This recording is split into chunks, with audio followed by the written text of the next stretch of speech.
We were out on the course yesterday and something very important came up. So we've got a front pin here on the second hole, so it's 103 meters. When we've got a front pin like this, we're not even entertaining that front flag, okay? We're probably going 110, 115, because the likelihood that we hit an absolutely pure shot, all right, under the circumstances, we're playing a match, against someone else early in the match. Okay, if I hit a perfect shot 103, okay, that might be, say 2 out of 10 times, okay, I hit that shot 103. The likelihood of me coming up, 100, which, for example, here, the front of the green would probably be 100 meters. So I'm giving myself, 2 out of 10 chances of absolutely hitting a perfect shot and getting it on the green. If we were to say, let's hit it 110, let's hit it 113, 10 meters past the flag, and we don't hit every single shot pure, which chances are not everyone's a PGA Tour player, so we're not going to. I'm going to be on the green still, okay? I'm going to be probably pretty close to, pin high.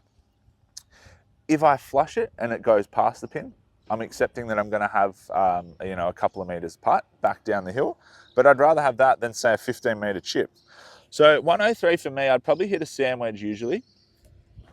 I've got a gap wedge here, so 50 degrees, and I'm going to try and hit it pretty close to full, but still control my tempo, not go at it 100% is what I'm saying.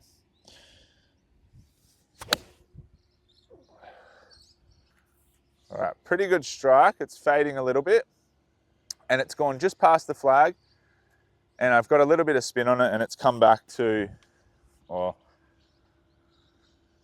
maybe 5 meters, something like that. Because I played a smart shot and I was aggressive to that conservative position on the green, so past the flag, I wasn't being aggressive to that perfect 103 number. I was being aggressive to that 110 number. I've ended up on the green. I've ended up with a putt for birdie and a chance to hopefully birdie what we say is the easiest hole. But if you're playing silly shots or not thinking about your shots when there's a front or a back pin, and then you get to a hole like this and you hit an average shot, not a terrible shot, but an average shot, and it ends up short, then you give yourself a tricky little chip. You don't get up and down, you make bogey on this hole, and you think, oh, I've played that hole poorly. Well, you didn't. You just hit one average shot, which you didn't think about before you hit. So next time you're out there playing, when you get a front and a back pin, just think a little bit more. Maybe you don't actually have to play to that pin number. Maybe you can play short of it, or maybe you can play long of it. Give yourself the best chance at having a putt for birdie. Not saying you're going to make birdie, but giving yourself a putt for birdie, because at the end of the day, we just don't want to make too many bogeys or make a bogey into a double bogey, okay? So give that a try next time you're out there. Think a little bit more about your shots and where you are in relation to the pin and where the pin is in relation to the front and the back of the green, and you'll probably see your scores drop.